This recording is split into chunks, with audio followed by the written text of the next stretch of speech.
అన్నం అంటే కూడా విషయమే అండి. వైట్ రైస్ నేను 850 కేజీస్ ఆఫ్ ఫేక్ పన్నీర్ని ఐడెంటిఫై చేశారు. మనం అంతా ఫ్రెష్ ఫుడ్ తినడానికి అలవాటు పడిన వాళ్ళం. దాంట్లో ఏ రకమైన కెమికల్స్ ఉంటున్నాయి, ఏ రకమైన హార్మోన్స్ వాడారు, we actually don't know. Non vegetarian అలానే ఉంది, వెజిటేరియన్ అలానే ఉంది. డాక్టర్ ప్రవీణ్ కుమార్ గారు, ఒక టైంలో India I think was healthier then this.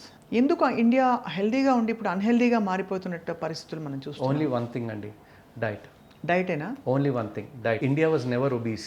ఇండియన్స్లో ఊబకాయం అనేది కేవలం జన్యుకరమైన కారణాల వల్ల లేకపోతే మెడికల్ కండిషన్స్ వల్ల మాత్రమే 1940s 1950స్లో కనిపించేవి. మీరు అన్నట్టు మెడికల్ కండిషన్స్, థైరాయిడ్ ఇట్లాంటివన్నీ డిస్టర్బ్ అయ్యాయి. థైరాయిడ్ డిజార్డర్స్ లేదంటే జన్యుపరమైన కారణాలు రెండే.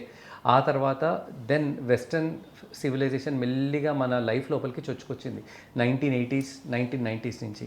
డయట్, ఫుడ్, ప్రతి సిటీలో ప్రతి ఊర్లో ఈరోజు ప్రతి 10 ఇళ్ళకి ఒక రెస్టారెంట్ ఉంటుంది.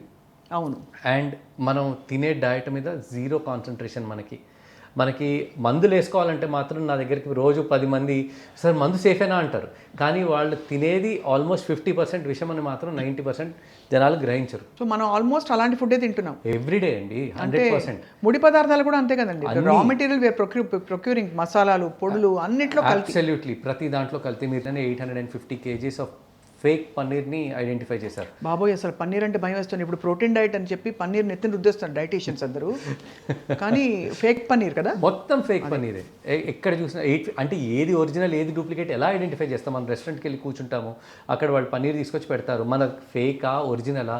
సరే ఇప్పుడు చికెన్ తిందాం అనుకుంటాం. I don't have anything against any of these agencies or anything, but I'm just telling you. ఇప్పుడు ఆ చికెన్ కొంతమంది చనిపోయిన చికెన్ని తీసుకొచ్చి వాళ్ళు వండి పెట్టడము, అది ఎన్ని రోజుల నుంచి ఎలా ఉందో వీ డోంట్ నో. మనం అంతా ఫ్రెష్ ఫుడ్ తినడానికి అలవాటు పడిన వాళ్ళం. దాంట్లో ఏ రకమైన కెమికల్స్ ఉంటున్నాయి, ఏ రకమైన హార్మోన్స్ వాడారు, we actually don't know.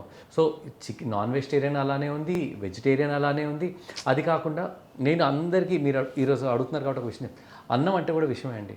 White rice ఇప్పుడు అందరూ I think they've come to that agreement.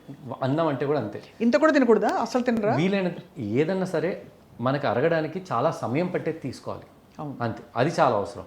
అన్నం అనేది ఏంటి, మనకి ఆల్రెడీ 3 పాలిష్లు అయిపోయి ఉంటాయి. మనం తినగానే వెంటనే అరిగిపోతుంది.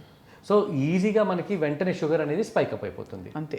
That is very very common అయిపోయింది ఈ రోజులో. ఇప్పుడు రైస్, నేను ఇప్పుడు 50 year old నా దగ్గరికి డయాబెటీస్ కోసం వస్తే నేను వాళ్ళకి రైస్ మానేయండి అంటే వాళ్ళు నన్ను ఒక రకంగా చూస్తారు. రైస్ మానేయమంటాడు ఏంటినా, ఇంకేమైనా పిచ్చా అని చూస్తారు నన్ను.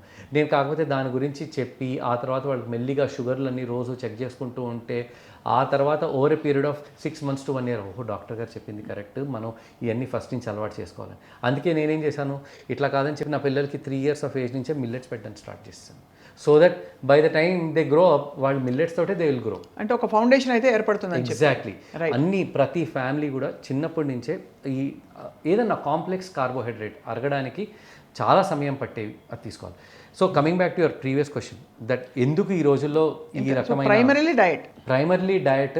సెకండ్ థింగ్ ఒకటి చూసుకుంటే 30% is about because of the life style, complicated life style, ప్రతిరోజు స్ట్రెస్తో కూడుకున్న లైఫ్ స్టైల్. బాబోయ్ అడగండి, అసలు స్ట్రెస్ ఎలా తీయాలి డాక్టర్ గారు?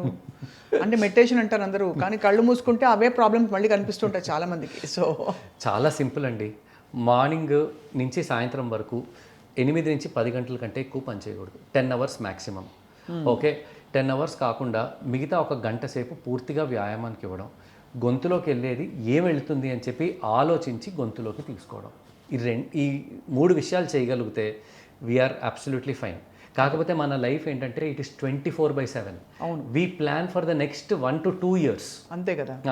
ఈరోజు రేపటి వదిలేసేయండి, అప్పటిదంటే 2 ఏళ్ల కిందటి కూడా మనం ఇప్పుడే ఆలోచించుకునే పరిస్థితికి వచ్చేసామంటే దెన్ ఊహించుకోవాలి how much of stress we go through on daily way. అప్పుడప్పుడైతే నాకు ఫోన్ ఇసురు కొట్టబోతూ ఉంటుంది. అదే న్యాచురల్, ఆబ్వియస్లీ మీకు అందులో వరుస పెట్టి కాల్స్ వస్తూ ఉంటాయి.